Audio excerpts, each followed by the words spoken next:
안녕하세요. 자유교회 이진우 목사가 보내드리는 아침 묵상입니다. 오늘도 예수 그리스도의 향기를 내는 복된 하루가 되시길 바랍니다. 6월 2일 화요일 아침 묵상입니다. 오늘은 하나님 앞에서 우리가 가져야 할 영성이라는 제목으로 사무엘상 21장 1절로 7절의 말씀을 묵상합니다. 다윗이 노베 가서 제사장 아히멜렉에게 이르니 아히멜렉이 떨며 다윗을 영접하여 그에게 이르되 어찌하여 내가 홀로 있고 함께하는 자가 아무도 없느냐 하니 다윗이 제사장 아히멜렉에게 이르되 왕이 내게 이를 명령하고 이르시기를 내가 너를 보내는 것과 내게 명령한 일은 아무것도 사람에게 알리지 말라 하시기로 내가 나의 소년들을 이러이러한 곳으로 오라고 말하였나이다.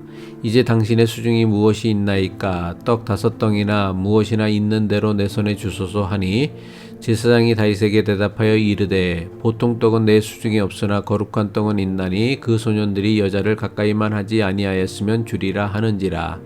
다윗이 제사장에게 대답하여 이르되 우리가 참으로 3일 동안이나 여자를 가까이 하지 아니하였나이다. 내가 떠난 길이 보통 여행이라도 소년들의 그릇이 성결하겠거든 하물며 오늘 그들의 그릇이 성결하지 아니하겠나이까 하매 제사장이 그 거룩한 떡을 주었으니 거기는 진설병 곧 여호와 앞에서 물려낸 떡밖에 없었음이라. 이 떡은 더운 떡을 드리는 날에 물려낸 것이더라. 그날에 사울의 신하 한 사람이 여호와 앞에 머물러 있었는데 그는 도액이라 이름하는 에돔 사람이요 사울의 목자장이었더라. 먼저 우리 모두에게 그리고 우리가 사는 이 땅에 하나님의 평화 살롬이 이루어지기를 간절히 소망하고 기도합니다. 같은 날 비슷한 시간에 서로 다른 두 사람이 하나님께서 계신다고 믿었던 노비라는 지역에 있는 거룩한 성소를 찾았습니다. 한 사람은 자신을 죽이려는 사울 왕에게서 도망치기 위해 성소를 찾은 다윗이었습니다. 왕에게 쫓기는 다윗에게는 성소가 유일한 피난처였습니다. 다른 한 사람은 사울의 목자장 에돔 사람 도액이었습니다. 그는 거룩한 성소에서 몰래 보고 들은 정보를 이용해 출세의 수단으로 삼았던 사람이었습니다. 다윗에게 성소는 자신의 굶주림을 해결해 주는 곳이며 맨손에 자신을 지킬 수 있는 무기를 얻는 곳이었으며 절망적인 상황에서도 소망을 얻는 곳이었습니다.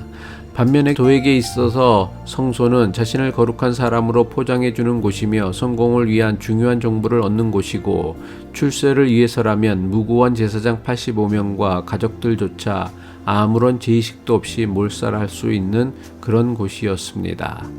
다윗 시대의 성소가 그러했던 것처럼 비슷한 일들이 지금의 교회에서도 여전히 벌어지고 있습니다. 교회는 분명 놀랍고 신비스러운 일이 일어나는 거룩한 하나님의 공동체입니다. 다윗처럼 굶주리고 아무런 소망도 계획도 없는 사람들이 위로를 얻고 치유를 받을 수 있는 곳이 교회입니다. 그래서 교회로 모였다가 세상으로 흩어질 때에는 세상을 살아갈 새로운 힘과 능력을 얻어가는 거룩한 곳이어야 합니다. 하지만 다윗 시대의 성소가 그러했던 것처럼 오늘날 교회도 항상 좋은 일만 일어나지는 않습니다. 그때와 마찬가지로 교회에서도 여전히 끔찍하고 참담한 일이 일어납니다. 에돔 사람 도액처럼 하나님을 이용하고 교회를 이용하여 자신의 이익과 욕심을 채우는 일들이 교회에서 일어나기도 합니다. 교회와 종교의식의 거룩함을 이용해 자신을 위장하고 포장하고 숨기는 일들이 비일비재하게 교회에서 일어나고 있습니다. 그래서 교회로 모일 때마다 우리는 다윗처럼 이전보다 더 좋아져서 세상으로 나가기도 하지만 반대로 도액처럼 이전보다 더 나빠져서 나갈 수도 있는 곳이 교회입니다. 그럼 어떻게 해야 우리는 교회로 모일 때마다 이전보다 더 좋아져서 교회를 나갈 수 있습니까? 다윗이 그러했던 것처럼 우리 역시 하나님 앞에서 정직한 모습으로 서야 합니다. 그래야 우리는 이전보다 더 나은 사람이 될 수 있습니다. 하지만 너무나 많은 목사와 교인들이 하나님을 이용하고 교회를 이용하여 자신의 문제를 감추고 숨기고 덮으려고만 합니다.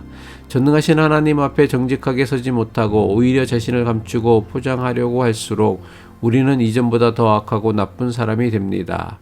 이런 식으로 교회를 다니면 이런 사람은 결코 이전보다 더 나은 사람이 될 수 없습니다. 오히려 교회를 다닐수록 이전보다 더욱 더 나빠지게 됩니다.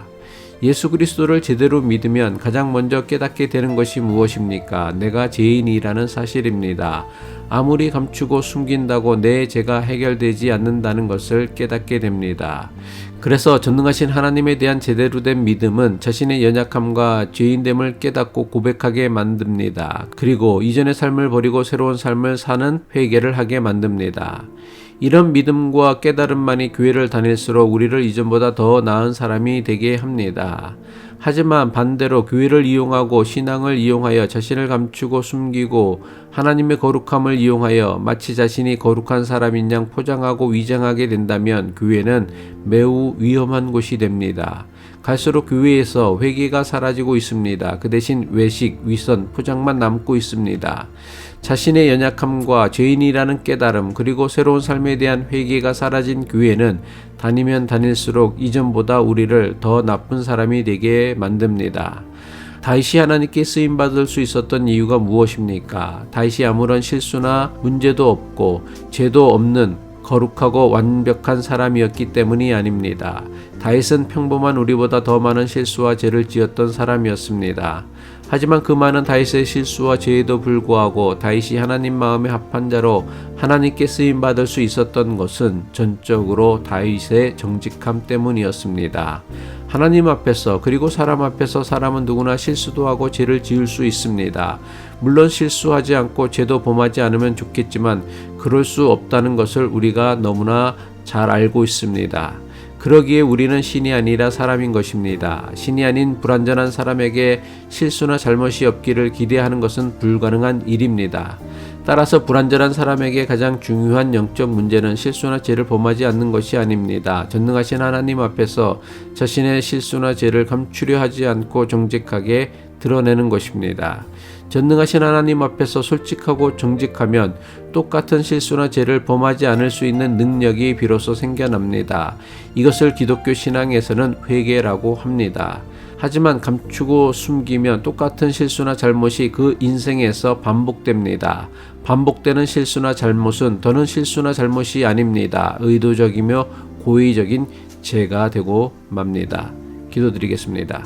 우리의 속사람까지 보시는 하나님, 우리가 하나님 앞에 설 때마다 하나님의 말씀을 묵상할 때마다 전능하신 하나님 앞에서 우리를 감추고 속일 수 없음을 깨닫게 하옵소서. 그럴듯하게 포장하고 감춘 모습이 아니라 우리의 연약하고 부족한 모습 그대로 하나님의 도우심을 구하게 하옵소서. 예수 그리스도의 이름으로 기도드립니다.